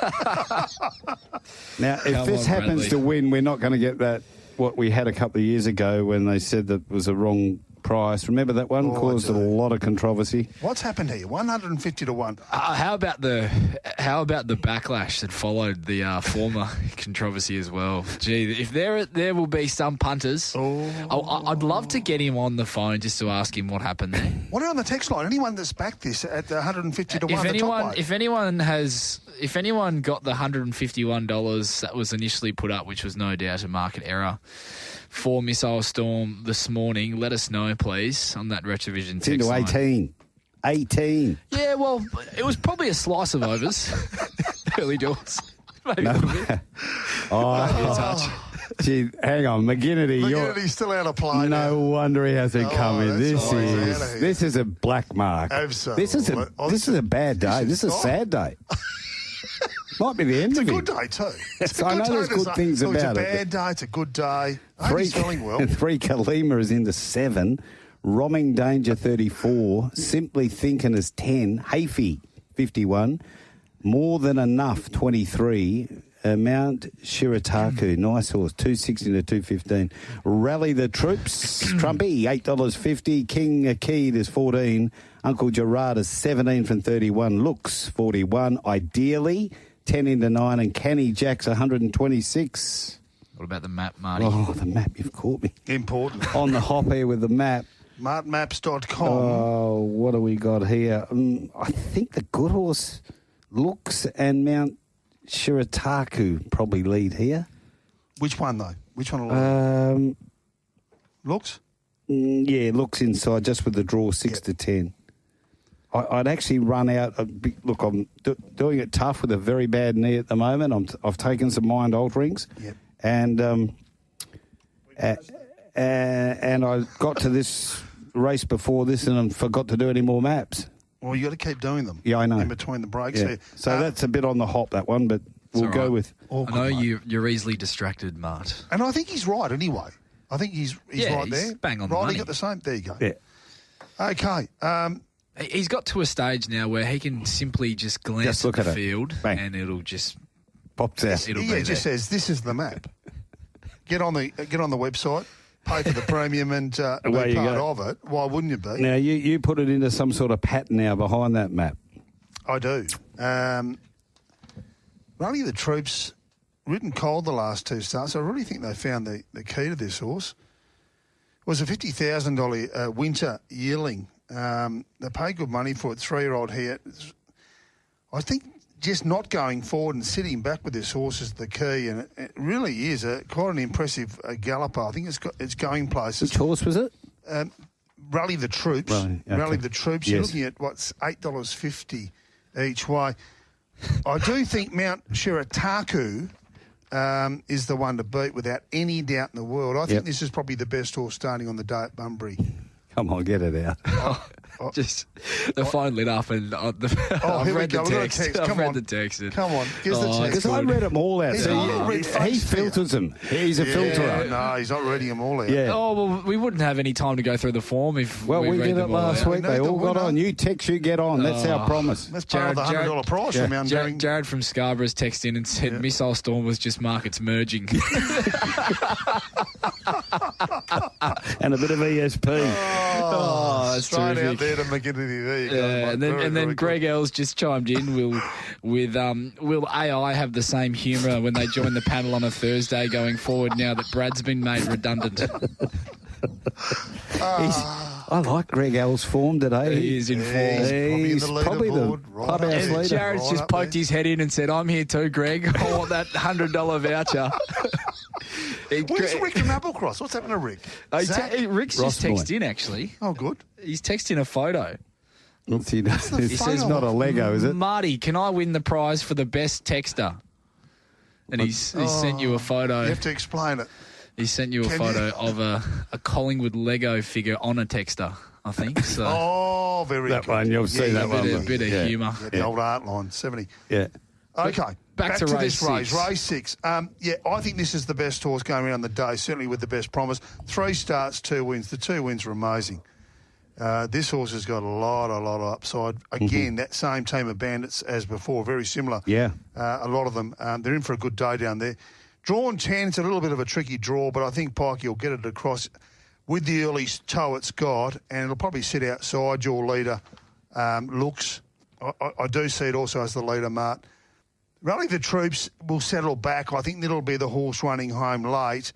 Kalima, it's 1 from 1 at Bunbury, which is always a tick down that way. Some horses just love that Bunbury track. Missile Storm, if you could have got the 150s, I'd have been on it as well. Simply Thinking likes Bunbury. 2 starts for a win and a second. Has been going around very, very well. Good win there against Yeah, it Rock was good. Legacy. It was good. Hafey, very well named. Big, strong, strapping 5-year-old. This horse, Hafey. Remember Tommy Hafey? What a beauty he was. He was a ripper. But I'm going back to Mount Shirataku. I think it's the best of the day. I'm going to go early with Bang. it. And I think it's clearly the horse to beat. If they get over the top of this, they're going to be a good galloper. I agree, Rusty. I made him one of my stronger plays of the day as well, Mount Shirataku. I think if he was to work to the breeze, as you mentioned, outside looks, or if Pike was able to find a trailing spot in behind the speed, I think he looks your winner and looks very untapped in terms of what level he can get to. And just depending what the market does here, I'm actually going to have a little chop out as well, Rusty. I think the 3-year-olds really hold the aces in this race comfortably. A pair of progressive types, the other being Rally the Troops, delivering on the opinion I know the Pierces have always held of him this time in. I think his last 2 victories have been better than what he might get credit for, given last start he was off speed, further back off the speed than he was in that first win this campaign, had to duck back to the inside, which was the inferior part of the track on the day, comfortably, and was still too good for them. And that was not a bad field that he put away and was able to get past either. So I thought he might come out looking for a similar spot to Mount Shirataku, and if he was able to find a nice position in running from a potentially tricky little gate, I thought he looked the main danger. So Mount Shirataku, clear result for me in the race, and going to have a little chop out on some of my stake with Rally the Troops. I really like the 3-year-olds here in this one. Yeah, I think they've worked out Rally the Troops. I really do. I think that pattern of going back's the key. And Shirataku, is that some type of mushroom, Mart, for the Wellington? I'm not sure. There you go. Good race. Again, race 6 there. And then we head into the listed races at Bunbury. It gets exciting. Certainly does. Looking forward to the Raconteur Stakes, race number 7 over the 1,400 metres, and what little delicacies are about to be served up here. The Mundaring Hotel $100 voucher. Get on the text line for Retrovision 0427 789 571. Any action there, Rolls? It's pretty tight at the moment, and the Mauler's chimed in as well. He's written off McGinnity. He says, boys, you can survive redundancy. Life goes on. That was maybe text of the day. That's from the Mauler. He's self-proclaimed. He's declared it. He's done. Wind in the line here is 11 into 950. It's a good race, the Raconteur. It's a 1,400. Time to go 349. Storyville, 260, 235. Elite Missile, 7 to 550. Pond Master is $8. Awesome Boy, $12. Spect King Hit is 31. Patron Express is 31. God's Gate, just had something on this, 31 to 14. It's probable leader. Ripper Farouk is 41. More Heroic is 34. Opportunistic 11 to 950. And Precious God is 31. As I just preempted, I think the leader will be God's Gate from 7 Lakhdar Romilly, and they can all sort it out behind him. Maybe Ripper Farouk kicks up from 1, but sorted out from there. Yeah, the speed map's interesting because it plays a bit of a role for me in terms of how this race may unfold, particularly from a betting perspective as well. And I'll open up with that, Rusty, a horse at double figure odds, which I think can play a part in the finish if things go his way, and that's Awesome Boy. Yeah. He's been freshened up. He's back to 1,400 metres. I just think I just think the key for this horse is if he can hold out God's Gate from finding the front. But my concern with him is that he doesn't jump overly quick. He doesn't have a great deal of gate speed, and that he's in a similar vein to My Hidden Universe. He really musters to get there, which does concern me a little bit, because I think if he does get crossed, then it's game over and you've done your money straight away out of the machines. But if Brandon Louis, with that little bit of freshness in his legs, can get him out of the gates and he can hold the front, I think he's going to run a mighty race. He absolutely murdered Pondmaster and 6-inch heels over this 1,400-metre trip 2 starts ago at Ascot. Ran the quickest last 2 from the top. Just absolutely broke their hearts. And a lot of these, Rusty, are set for the Guineas in a fortnight. And as we know, there's a few of these horses that they will be aiming to peak in the Guineas in 2 weeks' time. Storyville, who we'll obviously get to, is certainly one of those. As he showed last start, Awesome Boy, the mile might just see him out at this stage of his career. I think this is his winter grand final, but there is that concern whether he does get crossed early doors. But I think if he can find the front, he's a high cruising speed, tough horse, especially if there's been an inkling of on-speed advantage there on the weekend. I think he'll run you a mighty race, Awesome Boy. But huge respect for Storyville and her return. That was exactly what they would have wanted from her. Mm-hmm. The Williams team, taken back from a wide gate in a 78+ behind Love and War, never fully extended in the run to the post despite still getting home incredibly well through some traffic over those latter stages. Thought she could hold up a lot closer here. I'm just mindful that she has been targeted at the Guineas. No doubt she can pick this off on the way through. Last preparation, she went 1,200 straight to 14, second up, and raced a bit flat. Was a little bit disappointing at her second up run last campaign, so that was just something that I did note.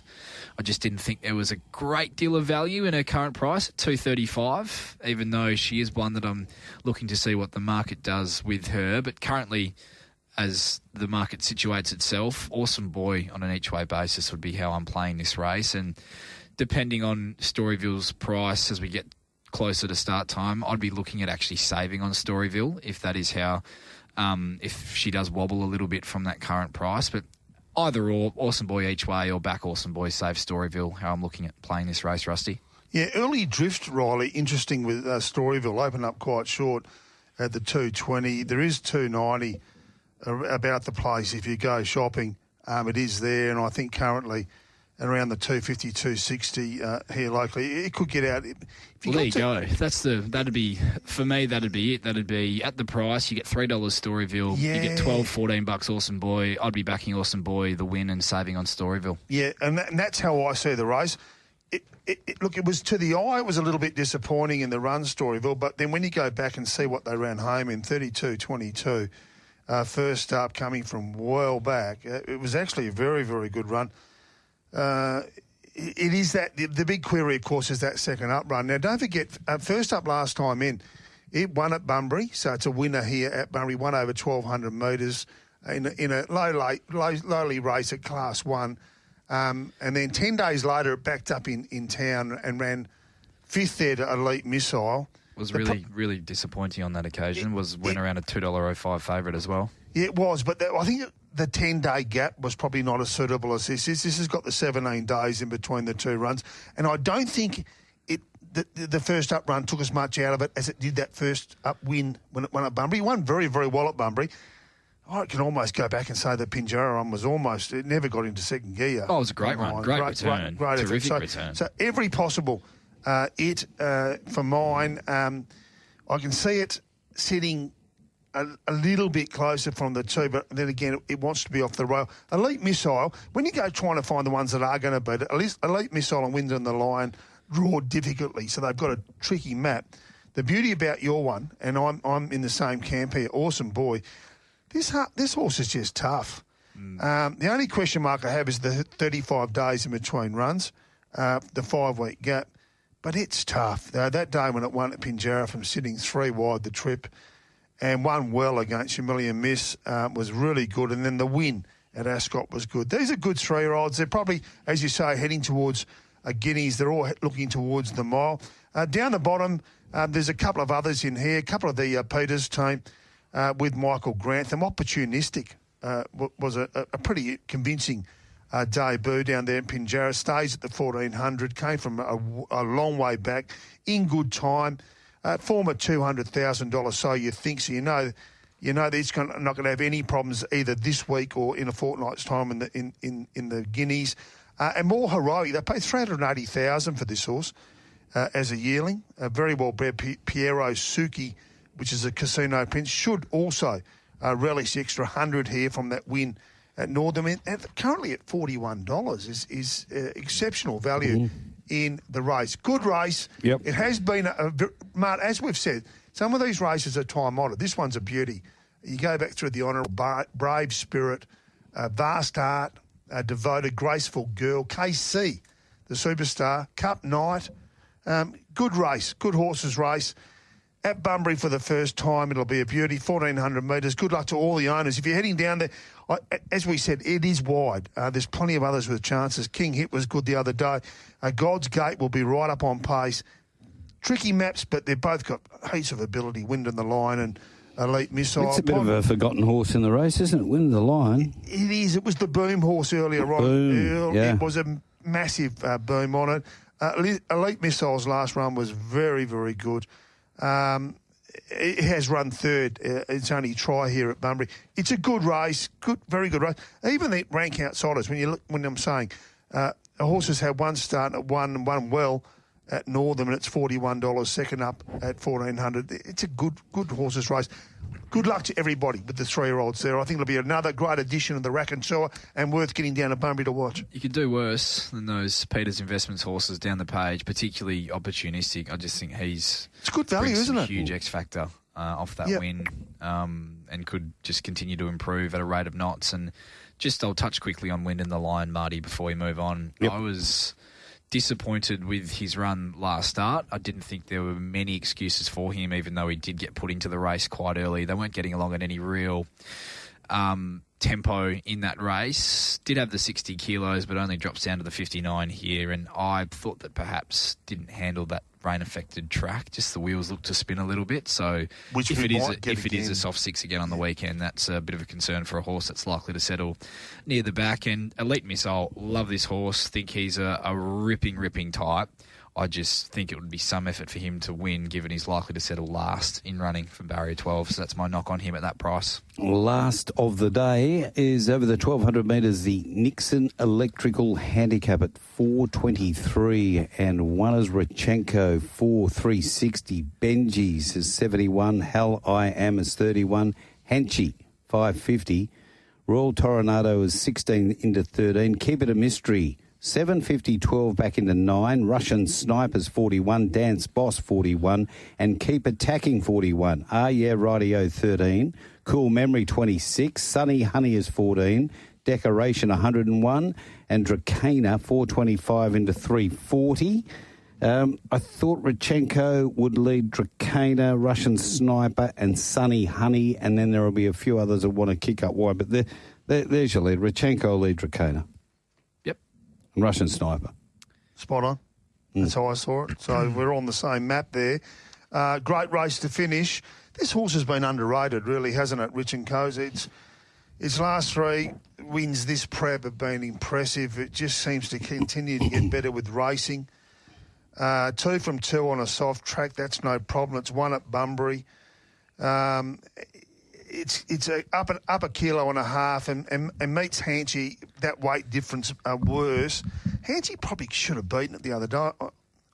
You were on Hanchy, weren't you? I was. I'm talking through my pocket a little bit, but I thought it could have won that. I really think it should have probably won it. There's a couple down here with a bit of value. I think Sunny Honey was ridden upside down last time, and that's only my opinion of the horse. 3 wide. It was 3 wide the entire trip, and battled away beautifully. I just thought it should have been probably ridden a little bit closer. It gets its chance from 5. You know, can I just jump in there? I know he got trapped wide, but he didn't panic Ryan Houston. He did the right thing. He sort of rated out there. I thought it was. He rode well last week, didn't he? He rode really well. Really well. Really and impressive. I know you and I love a horse off a 7-day backup, and it was only just got beat. Harrow's good at it. Yeah, Dracana has one on the soft. Good looking mare, this Dracana, 4-year-old. Another one of the Peters team with Michael Grantham drawing well. It's a really good race. Radio just keeps racing well. Let me see, going through the rest of the field, there's plenty of chances here. I'm going to stick with Hanchy just on the basis of the weights and measures. You know I'm a weights and measures man, and 1.5 kilos should be the difference here if they can match the same motors again. Rich & Co, I think, will be leading. I think Hanchy is the danger to it. If it doesn't beat it, and at the price, you're certainly getting a free look there at the each way. Royal Toronado, Pike Sticks, drops 2.5 kilos. Bit disappointing their last start. Does go much better second up. It's a second up record, 2 wins from 3 starts. Keep It a Mystery always gives its best. One of those lovely horses you'd like to own, right? A horse like Keep It a Mystery, they always just put in. And you know, when you're going to the races, you're getting a cheque to take home with you, almost without fail. Great nice race. Yeah, it is. Look, it's a really good race. Don't leave a lot of these other ones out. But I think Hanchy, I'm going to stick with Hanchy on the each way basis to knock off Rich & Co. Yeah, I really, really want to be with Hanchy as well. Rusty, I do like my stats and running some numbers. And this might sound a little bit harsh, but it's okay. I'm going to run with it. No disrespect to Keshaw, but you go back through his recent record at the moment and how he's going. Hang on. Last 100 rides, he's only ridden the 2 winners, and they were both Queen's Sacrifice at Kalgoorlie. So it's a big sample size, isn't it? It's a big sample size. It's a big sample size, but the positive is he won't get many better chances, I think, to ride a Saturday winner than aboard this horse, and I think he's ready to win unequivocally on Saturday. And you get an each-way price, but it's one of those things you need to look at, I think. It is a real stat, it sounds harsh, and we're not potting the young rider in any which way, but it is a fairly long runabouts in town. I heard Sean Casey after the first win today of Aphrodite Magic, and he said Keshaw had done a lot of work on this horse behind the scenes. Unfortunately, he was suspended, and Braden Garth got the ride and rode it beautifully. Yeah. And maybe that's why he's on Hanchy. Well, he's ridden the horse every run this preparation. So it goes to show. But I'm saying he must be good with these horses behind the scenes. I'm sure he does. Manners. I'm sure he does. A stack of work for the Caseys behind the scenes, for sure. We're not questioning that. I'm just saying. No, you're just potting him through the stats. These are things you need to take into consideration. 2 for 100. If you're going to invest in a horse on a Saturday. Well, 2 for 100 you'd be taking out of the attack, wouldn't you? Yeah. But they're sticking with him, and good on the Caseys for sticking with him. Too. Yeah, the cricket will be up there soon. Yep. So, but best of luck, and I hope he proves me wrong and gets the job done, because this horse is flying, and I think with the weight swing it gets on Richenko, if you can find a spot with it and just give it a flowing, unimpeded run into the race, I think Richenko can be handed his first blemish this campaign with how that horse finished off. And Keyshaw, last start down the straight. This is one for the true believers. This is your opportunity on Saturday to pot Rylie after the race next week here on Straight Up. Well, you can do it in the post-race interview. Post-race interview. Lockie, if he does win, Lockie is a Keshaw man as well. Yeah. Yes. He'll be ready to go. It'll be in red pen. It'll be in red pen. It'll be on a his little form guide. On his form guide. How's Just a 2 to from make note 100 of it. now, Rylie? How's a 2 from 100? That's what it'll be. But good on you, Keyshaw. Nah, it's good. Good luck, mate, on Saturday. And just another horse I did. You touched on as well, Rusty. Sunny Honey. Yeah. I think off the back up he can win this race. He's been spat out by the market, but he was huge given the run he had last weekend, wide and working, gets 3.5 kilos on Rich & Co for a 2-length defeat first up, and was taking some good ground late off him over the 1,000 metres. So you'd suggest off that the rise to 1,200 is going to suit him as well. And I thought the gap between that pair is a little big in the market for mine, given he maps for a beautiful run in transit just in behind the speed. On the weekend from Barrier 5. Shouldn't be posted wide from there, you would think. So I think Sunny Honey is one at odds that I'd certainly be including in your numbers in the last, or potentially even having something on each way if you're so inclined. Okay. Can I just quickly say to Nixon Electrical, the power never goes out at the Bunbury races. That's a good thing. Well done. Right on. Good on you. Electrical. Yeah, they do a terrific job down there. That is for sure, Russ. Now, let's get your best bets first off. Nice and slowly so I can write them all down. Yes, well, you will be writing a few down. Pure Excess, I think, will be very, very hard to beat. And I'm with Rylie. I think the Black Figures is brilliant, this horse. I thought, in my own market, I had $1.85. So, Willie Pye, drawn well, terrific run on debut. Be very, very hard to beat. I'm sticking with My Hidden Universe for Johnny Doyle. Great, as I said, to see a good bloke get a really, really good horse. And well done there to Johnny. Very lightly race. Isn't going his places. company sponsoring us up in Kalgoorlie for Tats? Yeah, specialised engineering services. Yeah, well done, very Johnny. good. Yeah, great fella and a really good horse. And it's not lovely to see someone get their hands on a good one like that. I like Why Me each way in the third. First Encounter, I think, will win. So I'm saying it'll win.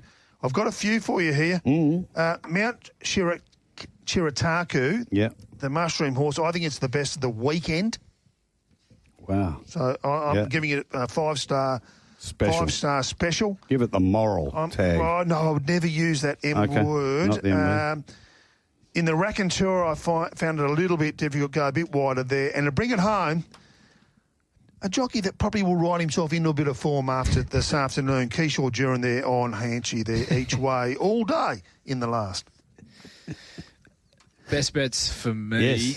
Yes. Race 1, Pure Excess. I'm with Rusty. Wasn't Was very surprised to see the drift out to the current price there. Race 2, happy to have something each way on. Well, not each way, given it's only it's an 8-horse field. You can have something each way on Songer. I think he's over the odds. First up, he's a horse you need to get fresh for mine. So happy to have something on him at the double figures. Race 4, pretty keen on First Encounter. I think he finds the right race this campaign. We'll be having something very small as well on Lord Gannicus at the big odds, thinking they might change tack and roll forward this time around. And then race 6, Mount Shirataku, in agreement with Rusty, will be chopping out / saving on Rally the Troops. I think the 3-year-olds hold that race by the scruff. And race 7 in the feature of the day, the Raconteur Stakes, Awesome Boy, the win, and will be saving on the favourite Storyville. Storyville. All right, nothing in the last. All in the book. Nothing in the last for me. Apart from the pot. Okay. Just here to throw out. Now get your bets on. We've got 9 minutes before bounce down, and our man Brad Huddy has got Western Bulldogs. They have to win 1-39, and then Higgins, West, Bontempelli and Kennedy all to kick 1 goal each, and that is $7.90. And Mickey McGuane's quaddie, he's gone Western Bulldogs, they have to win by plus 15.5. The Hawthorn Adelaide game unders, Geelong plus 15.5, Fremantle Dockers plus 15.5, and Melbourne to win straight out at $2. If you're alive coming that last game, he suggested. Well, that's a little bit boring, isn't it, Mark? I wanted the point scorers. I wanted players to kick points. No, I like it. I do it Mick's way. I'm an old style. I'm a missionary man. I was more talking about Brad's bet. Can we quickly talk golf before we go for a break or not? Why? Do you got to get 2 minutes? Because at 5:30 it kicks off. Wow, you've been strong on this, yeah. Okay, I've just got strong. 2 at value. We've got to get here. to Glenn Gregory. Two at value. All right. I'm sure he's in a real rush sitting on the deck, putting back his 5th Swan draft for the afternoon. Greg. Come on, here we go. Okay, in the US Open, this is the major. They reckon this course has been set up so hard that the score that wins it will likely be above par. So really, it's that tough. The rough is sometimes 2 feet deep, and they can struggle to find their golf ball. So on the basis of that, there's 2 blokes that are very confident about playing at this course. One of them is Shane Lowry, who was runner-up here as a younger player in this US Open. He ran second in it. He's striving when he's getting there. He feels good about the place. He said it reminds him of the courses he played as a kid back in Europe. So there you go. So Shane Lowry, I haven't got the latest price there, Mark. Have you got that for us? Yeah. And the other one is... $29. Okay, and the other one is... a bloke that hits the ball dead straight. Ludwig. And that's what they need. Ludwig. Well, that helps, doesn't it, Rusty? That certainly helps. Especially here. With this course, some of the fairways are only 24 metres wide. Wow. Yeah. Now, you think about that, and then you go into jungle. I'm a straight hitter. Yeah. Are you? Yeah. Well, just tap it up the front. Yeah. Well, you go right there. For bigger hitters like me and Riley, it wouldn't be as good. No. But Ludwig Aberg, got a price on him? Yeah, he's $19. Okay. Very straight golfer. This course suits him, and he's in great form. There's the 2 for the US Open. You'll get a bit of value out of that for the 4 days. Now, as I said last night, I do subscribe to a golfing punting site. Good. I won't give its name. Okay. But I'm going to throw out some tips for the punters just because I'm a good guy. Marchchips.com, is it? So Scotty Scheffler, he's the favourite, but they've got him to win. Got him to win. They've got Bryson DeChambeau to finish top 5. Too wild off the tee. Right. Second favourite. Xander Schauffele, or whatever his name is, third favourite. Top 10 finish. Yeah. Yep. Now, they've gone Tommy Fleetwood to be the top UK player. Yeah. Jason Day to be the top Australian. Oh, not one for the Min Woo fans. And Corey Connors, a top 10 finish. Corey Connors. It's Pot and the Chef. Corey Connors. Yeah, so there you are. I'm only throwing a little bit in, but I like Tommy Fleetwood. I'm a Tommy Fleetwood fan. You seem to be across it. You're 2 again? Ludwig Aberg. Yeah. And Shane Lowry. Yeah, that's the golf. All right, we'll see how they go. I like it, Rusty. I'm following you in. Thank you, I'll Rolls. stop them for you. Oh, no, you won't stop it. We're off to Carnarvon next.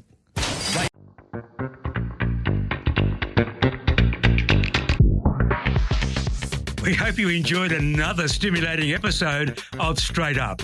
All betting markets supplied by Tab Touch. All care, no responsibility went into the production of today's podcast.